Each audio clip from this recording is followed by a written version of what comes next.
திருவள்ளூர் மாவட்டம் பெரியபாளையம் அருகே உணவு பதப்படுத்தும் தொழிற்சாலையில் அமோனியா வாயு அகற்றும் பணிகள் தொடங்கி நடைபெற்று வருவதாக மாவட்ட ஆட்சியர் கவிதா தெரிவித்துள்ளார். கன்னிகைப்பேர் கிராமத்தில் உள்ள தனியார் கடல் உணவுகள் பதப்படுத்தும் தொழிற்சாலையில் அமோனியா வாயு கசிவு ஏற்பட்டதை தொடர்ந்து தொழிற்சாலையில் சேமித்து வைக்கப்பட்டிருந்த அமோனியா பாதுகாப்பாக டேங்கர் லாரிகளுக்கு மாற்றப்பட்டது. தற்போது பைப்புகளில் தேங்கியுள்ள அமோனியாவை அகற்றும் பணியில் வல்லுநர்கள் ஈடுபட்டுள்ளனர்.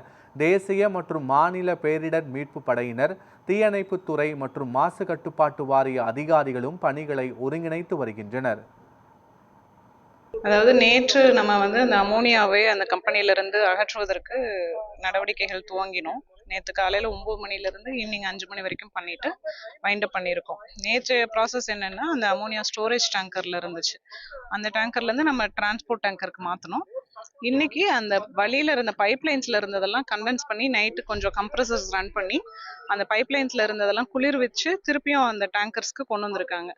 இது நேத்து ஹை ப்ரெஷர்ல இருந்தது மாத்தினாங்க. இன்னைக்கு பைப்லைன்ஸ்ல இருக்கிறதெல்லாம் கொஞ்சம் கொஞ்சமா தான் கண்டென்ஸ் ஆகும். அதனால இன்னைக்கும் இது சாயங்காலம் வரைக்கும் இந்த ப்ராசஸ் நடக்கும். இன்னைக்கு ஈவினிங் 5 மணி வரைக்கும் போகும். 5 மணிக்கும் முடியாத பட்சத்துல அது நாளைக்கு மார்னிங் திருப்பியும் அந்த ப்ராசஸ் செய்வாங்க. நாளைக்கு ரொம்பவே குறைவான அளவுக்கு தான் இருக்கும் அங்கங்க வால்வ்ஸ் பைப்லைன்ஸ்ல இருக்கிறது. முடிஞ்ச வரைக்கும் இன்னைக்கு மேக்ஸிமம் எடுத்துருவாங்க.